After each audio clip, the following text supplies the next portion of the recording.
Hello, I'm from Hong Kong. I know that's something probably nobody asks, but I thought it might be helpful in explaining today's topic, the peculiar stage of Hong Kong cinema. You probably have seen some film channels that talk about the review of the movie, the equipment they use, the story of the director, or the hidden meaning of a film. But I think it's not so often you see someone who talks about the overall film industry from a particular area, especially a place where Hollywood is not the main subject. In a lot of ways, I think it is also because a lot of people who talk about film on YouTube actually are from the US. So when they are talking about the movies that are being produced by the place where they live in, they don't need to intentionally mention it. With that in mind, I would take this opportunity to talk about some of the films that were produced by Hong Kong for roughly the past decade as someone who actually lives in Hong Kong. To help you understand what I mean by a peculiar stage of Hong Kong cinema, I think it is helpful for me to first talk about some other things to give you a bit of comparison. In the late 90s and early 2000s, we had the dot-com bubble. At the time, people would simply go crazy on any kind of dot-com startup. And a lot of websites that are mostly unheard of or forgotten now were being pumped out monthly. Though companies like Amazon and eBay were created in the 90s and did find their success, we simply would not have guessed why they would be the ultimate survivors. Who could be confident and say that they might have revolutionized the way we sell products? But if that's the case, then why did pets.com fail in selling online pets products in the 90s? It even was backed by Amazon.com at the time. What about this website called Cosmo? It promised free 1-hour delivery for online goods. It simply is a quite revolutionary idea at that time. Even with the advantage of being situated ahead of time and looking backward, we could still just speculate what might have happened. The only thing we are certain of is the sudden rise of technology facilitated fanatic interest in dot-com startup, which prompted the creations of many website ideas that simply was unheard of at the time. Speaking of a crash bubble, the 1983 game Crash also share a few similarities. Back then, video games were still quite novel to the general audience. It was a new way to experience the joy of having fun with your families and friends. With this kind of rise in popularity, it was only a matter of time before this hype would cause a downfall. Since everyone wanted a piece of that pie, the problem of oversaturations of games and console became a problem. There were simply too much and too many attempts in making video games, which in numerous ways turned any sort of good ideas into a bad one. For example, movie in video games is a good idea. We have movies that work well in the concept of video games. But a game about E.T. with the technology they had at that time, plus only 6 weeks of making the game, it simply would be another failure. The only movie aliens that I play against in a video game that works well is Alien from Alien Isolations, and that game came out in 2014. The last comparison I want to use is the US Hollywood movie.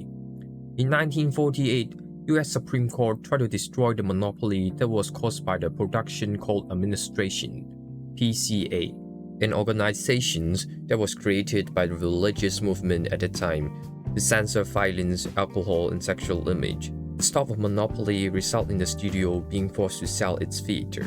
The loss of influence and resources caused the studios to think a new alternative way to make movies.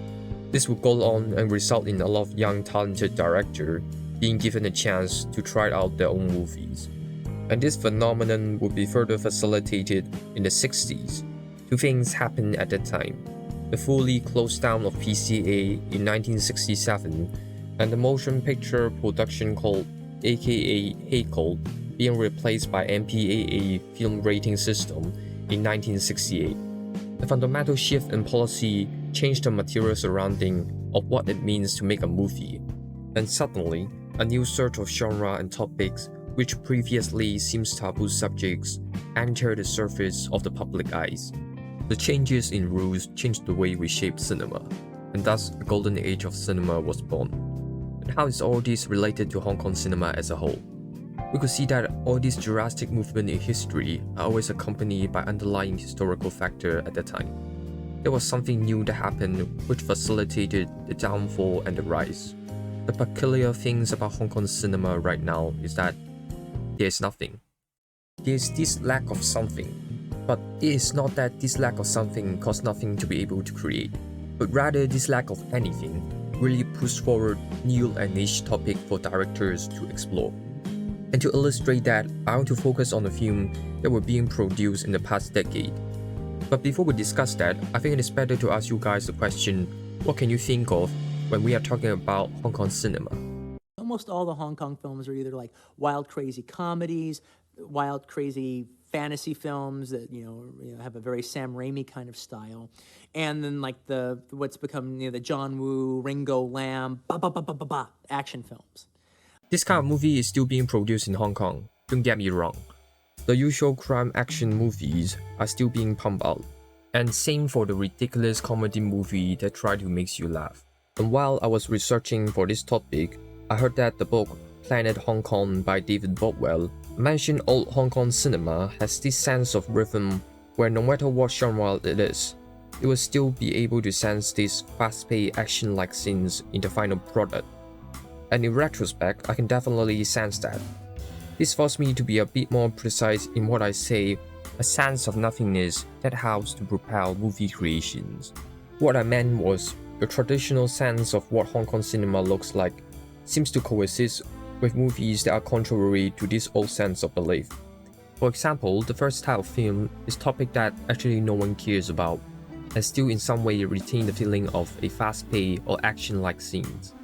This can be clearly shown by movies that involve sport. For example, Wits on Fire from 2016. This is the only movie that I would mention in this video that I personally have not watched yet. But since this movie is one of the quintessential examples, I would like to give it an honorable mention. It is basically a movie about baseball, but it is slightly more than that. It is a story about the first baseball team that was created in Hong Kong. This team will then go on and win against a team from Japan, with only 1 or 2 years of experience. And that baseball team was created in 1980s. I personally have never heard of this team before, nor did I know they won against a Japanese team. It is only through this movie that I knew this happened. What's more, after 40 years of development, according to the government website, there are actually only 2 baseball courts in Hong Kong. So then an interesting question popped up. Why made a movie about it in the first place? Is it because baseball suddenly became a hot topic around 2016? The answer is no. With my 20 plus years of experience in this city, I have never heard of anyone who said that they watch baseball, let alone play one. No one actually cares about this sport, and yet they made a movie about it. I guess this might be the real reason behind why they chose this topic in the first place. I've lived here for 20 plus years, but somehow knew nothing about it. It made us ponder, what actually do we know about the place that we are living in? Another good example is Unbeatable in 2013. This time, the movie is not based on any real-life event. It is a movie about MMA, a story about how the protagonist used MMA as a way to combat their past ordeal and wish for a better life. The same thing happened again. It is a kind of sport that no one was talking about in Hong Kong. I'm even quite daring to say MMA was something that might be a new concept to people in Hong Kong at the time. When it first came out, the most well-known fighter at the time in Hong Kong is Ras Cho, and he is not even an MMA fighter. He's a boxer, and according to Google, even UFC only started to get some momentum after 2007. You have to remember, UFC started off in US, so it takes even longer time to spread it to places that are far from the West. Not only that, shooting a movie takes time. They need to pre-plan and propose a script, which means somehow someone thought that it would be a good idea to write about a sport that only recently started to get attractions. I think this shows that there are people in the film industry willing to take the bold move and venture into the undiscovered territory and bring something new back to the audience. And there's nothing behind this motive, no hot demand whatsoever, other than the faith in your own story material. Then the next type of film is movie that I think goes even further. They abandon the fast-paced action scenes that we are used to. And this time when I say nothing, it means nothing like it. You could not really find this kind of story material outside of Hong Kong. In various ways, it is something unique to this place, but simultaneously, it was so common that no one would make a movie focused on that. It mimics the similar situations of the first example. It is something that no one talks about in their daily life. But unlike the previous example, it is something that we all know their existence. The best movie that I can think of that fits these descriptions are A Simple Life and Still Human. Technically, A Simple Life was a movie that got published slightly more than 10 years ago, but it was close enough, so I want to include it. A Simple Life is yet again based off on real-life event and involved mainly a man and a woman. But that woman is no ordinary woman. She is a Combe sister who worked as a maid and have been working in that family for over 4 generations. I think first I need to explain what is a Combe sister. Combe sister is a cultural practice where a woman ties their hair up with a merry woman hairstyle. This kind of hairstyle is not something that we do in Hong Kong anymore. It is a history of the past. They tie it up to show the determinations on never wanting to get married. And this type of woman will sometimes opt for the occupations of what we call ma jie. In this case, to simplify it, I call it maid. But judging by the informations that I gave you, I think it is already enough to show that they differ from your normal understanding of what a maid is. And being a ma jie is also a cultural practice that has been forgotten in Hong Kong. After knowing all this, I think it is much more understandable as to why I would call this movie unique to Hong Kong. And you could not really find this kind of story anywhere else. So once again, I'm impressed by the scriptwriter and director of the movies who are able to find such niche topic to talk about. Because ma jie is something I think everyone who lives in Hong Kong knows about, but a topic that is simply out of public discourse. Not only that, but the fact that the production team successfully found a story that based on recent true life event is equivalent to finding a golden ticket. A movie was made once again out of nowhere. The most interesting part for me is that if this is a Hollywood movie, using the setting I gave you, you would think that a woman who promised to never get married works in a household for generations. Could this be a love affair story? Is it the husband secretly had a child with the female protagonist, and they try to hide it from the family for generations? But no, the story is simply about love, but love for the families. The main protagonist, Roger, is someone who gets taken care by the maid since he was born. Even though they were not blood related, you can sense from the movie that the maid treated him like a son, and Roger treated her like she's her second mother. And Roger's real mother was not even dead in the movie. There was no tragic sad story from Roger, which indicate his affections for the ma jie. He simply really loved her, and not in an obvious way. Characters in these movies always show their affections in an indirect way. And this film actually got an Equal Opportunity Award, not from Hong Kong, but from Italy. It shows the intersectionality of what it means to not just be a woman, but an old woman in Hong Kong. For me, the best and shortest way to explain what I mean by an old woman experience is the opening scenes of the character for the maid. She was trying to buy the ingredient for a meal, so she went to the wet market to buy some groceries. We can tell she was a usual customer because unlike other customers, she could choose the ingredients straight from the fridge. And from the sentence of the dialogue, you can understand that this was not her first time doing this kind of stuff. But the weird thing is, the seemingly owner from the store didn't actually like the customer who was picky. So the logical conclusion must be because the maid had a good relationship with the owner. But no, that was not the case. He even purposely turned the fridge temperature lower to prank her and laugh at her with his colleague, lowering the fridge temperature to prank an old lady. And the thing is, this man was never mentioned again. The store owner never showed up again. There is no further story to follow. You might be thinking it does not make sense. If the store owner didn't like her that much, why even let her in the first place? Why she seems to have this VIP status, but then you turn out to hate her? But to me, it makes sense. It was a scene that set up so much information for the character and the movie by giving out so little. It is hard for me to explain, but I can totally see these kind of situations happen. An Asian old lady who tries to find the best deal by being super picky. So picky that she went into the fridge. The store owner who lets her in maybe because he simply always frequent the same wet market, or maybe she knew the father or mother who previously owned the store. The movie successfully hint at so much hidden information. It's like there is a bit of backstory everywhere. And the attitude of an old lady and how we treat an old lady in Hong Kong is succinctly portrayed. And remember this part of the video. I will talk about it again in later part of the video. The next movie is Still Human. You might ask why suddenly Ma Jie would slowly disappear. It is because nowadays they are being replaced by domestic helper from the Philippines and Indonesia. Domestic helper in Hong Kong don't just come to your house for a few hours and leave. They will stay with you in Hong Kong, use your house as their accommodations. After all, they are foreigners working in Hong Kong with no connections. And in Still Human, the female protagonist is a domestic helper. Once again, this group of people of course exists in the eyes of the people living in Hong Kong. But they are always on the periphery, because they just come here to work. They don't even have a local passport. So what did the director in Hong Kong do? What about making a movie about them? Once again, a movie head toward uncharted territory with a story that no one asked for.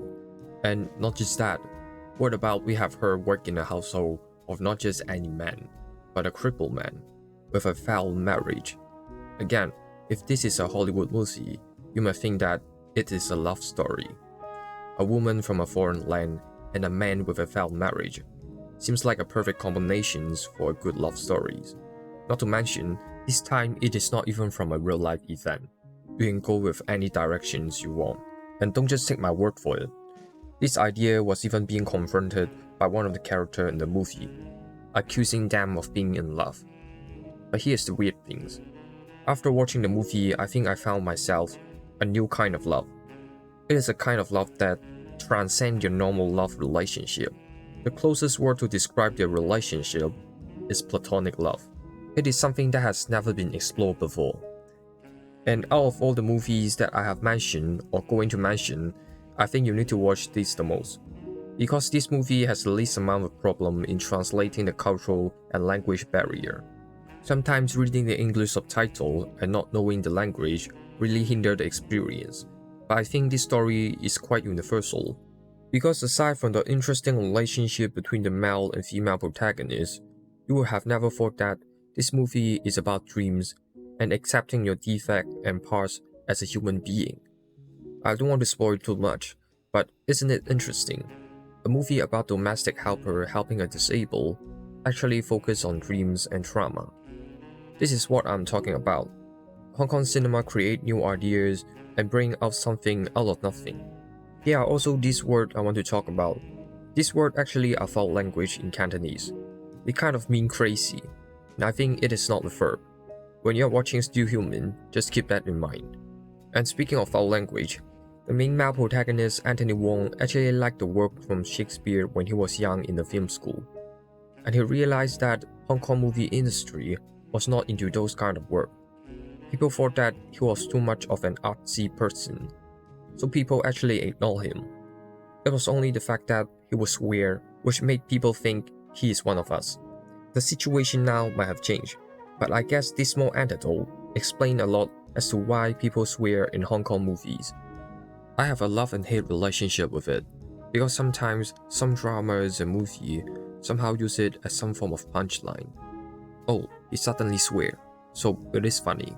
Or the character therefore must be authentic, because of course people in Hong Kong will swear. It is in my mind a lot of time a childish setup, but in some situation it's totally understandable and works really well with the character's background. I will tell you why in later part of the video. Another small things I want to mention about this film is that this is actually the first feature film from Oliver Chan. He is both the director and the writer of the movie. It is honestly impressive. And what's more, she didn't even study filming in the first place. She actually got into global business and was working in a bank when she was graduated. She decided to give up on her high-paid job and study a film master degree because ever since she was small, she likes writing stories. Why do I know all this? Because I met her. Not directly face-to-face of course, but after the film finished, we were lucky enough to have a Q&A section with her. I think this explains a lot. Her ultimate passion for filmmaking translates to why she is able to create such a unique and riveting good story. The next film is Beyond the Dream.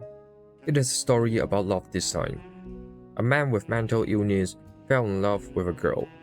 But interestingly enough, this time I want to mention this film not really because of the plot. Though it is actually quite good and worth watching, I want to mention it because of the setting. When the film came out, it received an all praise from people. They say that the film really makes Chumun look like Japan. They never thought that Chumun is so beautiful. For those who don't know, Chumun is one of the districts in Hong Kong. To explain why I would focus on this statement, I think I need to go back to this.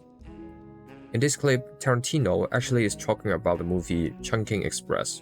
This prompted me to watch it, a movie that came out in 1994. And after watching it, I loved the dynamic of Tony Leung and Fei Wong so much that I wanted to know what other people's take on the movie. And someone reminded me of something from the movie that I have completely missed. In Chungking Express, you have two main female protagonists. One of them wore a blonde wig and put on the sunglasses. It is like she's not from Hong Kong, an outsider, a foreigner. Another female protagonist, Fei Wong, always listened to the song California Dreaming, and she said multiple times that she wanted to go to LA. As to why exactly, she didn't even know. She just thought that it would be fun, and if it is not, then she would just go to somewhere else. And not just the actress. If we snap back to reality, the reason why Wong Kar-wai wanted one of the main lead to wear a blonde wig is because he wanted to pay homage to Jenna Rollins for the performance in Glory. You can sense that everyone is obsessed with America in this film. It is as if Hong Kong and the character don't know where they are and lost their identities. They are physically here but mentally unaware. So move forward roughly 30 years, the same thing happened to Beyond the Dreams. This time from the audience mind. People in Hong Kong love to go to Japan. So when they say they never thought that Hong Kong can be as beautiful as Japan, they really mean it. And director from Beyond the Dreams noticed this. He found that to be quite interesting. Is it because we constantly situate ourselves in the city that we cannot appreciate it anymore? And when we do, we need to use something from outside to describe the beauty. So the director wanted to change the way we use our language. Hong Kong is Hong Kong. The beauty in itself is enough.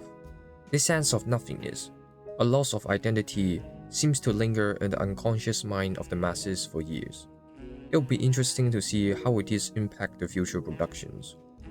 Then there are two films I want to talk about, I'm Living It and Drifting.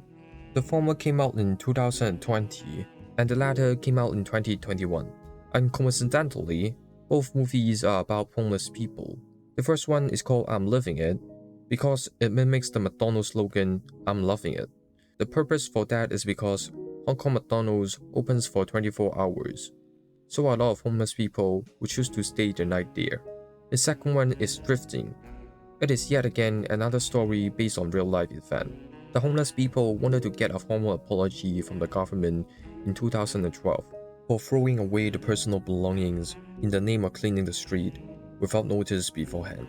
Why so sudden that two movies talk about the same topic? Honestly again, I don't know. It just happened. It's not like wealth inequality is a new thing in Hong Kong. It is yet again movies that came out of nowhere and no one asked for it. In addition, it is interesting just so happened that both movies took different approach to the subject matter. The former I'm Living It focus a lot on character background. It tries to let you know why different characters ended up homeless and how they choose to combat it. In Drifting, we don't know why they end up being homeless. We don't know why they become drug addict. We don't even know how they got the money as homeless person. But out of the two, I think I like Drifting a bit more. It is something really hard to explain. This goes back to the statement about Anthony Wong with regard to the foul language situations. I think this kind of setting is totally understandable why a homeless person would swear that much. There are just some scenes in Drifting where you feel the line delivery is so authentic because you understand the language. And it doesn't even need to be related to swearing. The line delivery just sounds like what a broken man would say. Just like a broken record, sometimes they will say the same thing twice. When people ask them a question, they would answer it with something else. And the only time in Drifting when we seem to have some closure to the character and understand the past history as to why they become homeless in the first place, both of them ended up killing themselves. I think this is related to the intentions of the director. In an interview, he said he doesn't want you to identify any homeless person as a particular person. The background stories are not important because he wants us to understand they could just be anyone. That to me is the answer to why the character chose to kill himself in the movie. Because just like editing, once the scene told enough information, you have to cut it. The homeless people do have interesting backstories when they do spill out. In this one scene, this homeless person said he hasn't been to Saigon for a long time. He heard that it developed a lot. Saigon is one of the small towns in Hong Kong, so I thought it must be because he usually lived in some trouble as a homeless person, another part in Hong Kong. Even though Hong Kong is small, working to another place for no apparent reason is just a waste of money and energy. I thought he was basically so broke that he didn't even know the development of his own city. But it turns out he was talking about the artist Saigon. At that point, I immediately understood. He was talking about that part of Hong Kong history. I will not spoil it for you. If you want to know what I'm talking about, just go watch it yourself. And right now, I need to conclude the thing I said a bit earlier. Remember A Simple Life got an Equality Award? I think right now you might find out some commonalities between the film that I have mentioned. We talk about old women, foreign domestic helper, disabled man, mental illness patient, and homeless people. It seems like people in Hong Kong care about minorities and marginalized people a lot. But here's the thing. As a local, I don't think so. I don't think the general public actually talk that much about them. At least from my day-to-day conversation, I seldom heard people talk about them. It is only somehow in film that suddenly all these topics are brought to light. And I think now is a good time for me to talk about my personal experience with film. I was lucky enough to go to Denmark as an exchange student, and one of the courses that I've studied here is Danish cinema. I'm not sure if I will talk about this in a future video, but right now I want to focus on the similarity and differences between the Hong Kong movie and Danish movie. According to the word of professor, Scandinavian movies usually have this sense of imperfections, and you can sense it. That's because they usually are not big budget movie. They simply don't have the ability to risk that much in a particular movie, so they instead offer the options of funneling their money into a few different movies to alleviate the risk, and this sense of imperfections also became a unique trait for their movies. And for your informations, there are close to 6 million people live in Denmark, and for Hong Kong, there are roughly 7.5 million people, just slightly more than Denmark. And it is no-brainer to know there aren't that many people who speak Danish around the world. And people in Hong Kong speak Cantonese, not regular Chinese. And just so happened, one of the problems that directors in Hong Kong need to face is financial resources. People have been complaining the movie industry in Hong Kong is shrinking. It is getting harder and harder to make good movies, and we simply have passed our golden age of cinema. So far I hope you can see some of the similarities. Judging by this kind of similarities, I want to talk about the interesting outcome of how the Danes choose to make their movies. To be fair, I think I have just seen 12 to 13 Danish movies in my whole life, so that might not be an accurate representation. But within those dozen, I'm always kind of surprised by why there is such a huge contrast. Scandinavian movie is known for their dark humor. This part is understandable, but what I always find interesting is that a lot of their film is actually quite universal. The story a lot of time can also happen in Hollywood if it wasn't for the dark humor. I mean, Danish director Lars von Trier and his movie Dogville is literally a Scandinavian movie but talk about a story that took place in US, and people spoke English in that film. But out of those films that I've mentioned from Hong Kong, at least 50% of them are based on real life events. That's not me being picky, it really just so happened that this is the case. This makes me wonder, why? We all know that the Scandinavians have good social welfare for the fellow citizens, and Hong Kong is obviously not like Scandinavian countries. With my 2 cents of pseudo-psychoanalytic observations, could it be the directors in Hong Kong actually feel like subconsciously they are becoming some kind of minorities? After all, I'm pretty sure that some of the directors are not that young, and we all know that what is your stereotypical response from Asian parent when you say that you want to do art.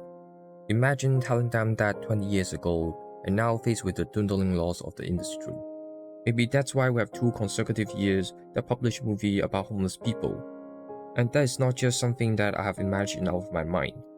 For instance, I watched this interview recently. A Hong Kong director talked about how he has personally invested money in one of his own project movies. He couldn't help but to feel unease when he looked at his own bank book and saw the number had gone down again. So after knowing all this, it is always surprising to know somehow in Hong Kong there are people who could make big budget sci-fi action film, a genre that came out of nothing and no one has asked for it.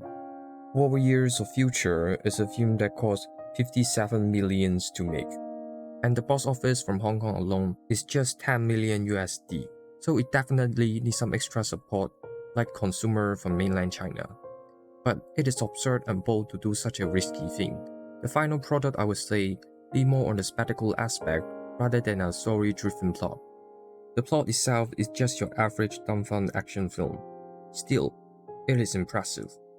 Another interesting point, and probably the last point, is that somehow sometimes the shrinking of the market helped ironically. In this interview, one of the directors said Hong Kong movie would used to look at what was popular at the time and they would imitate that style of content. But because the market has been shrinking, it is getting harder and harder to have movies to copy. There are simply no movies out there. And since it becomes so hard to publish one film, it makes people want to talk about their own original story. This might be your last chance to direct a movie. Why would you use it to copy others? Isn't it weird? The lack of something and this void of nothingness somehow bring more creativity. And I guess this is also why the movie that I've shown are likely to be based on real-life event in Hong Kong. It is so hard to tell a story nowadays that they want to find a story that at least is close to home.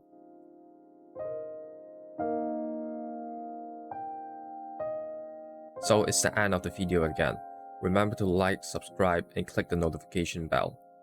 Since I talk about homeless people and Hong Kong in this video, I might as well include a charity that is based in Hong Kong that dealt with poverty. You can change the language here if it somehow pop up in Chinese. I will leave the link of the charity in the description below. And thanks for watching again. Bye.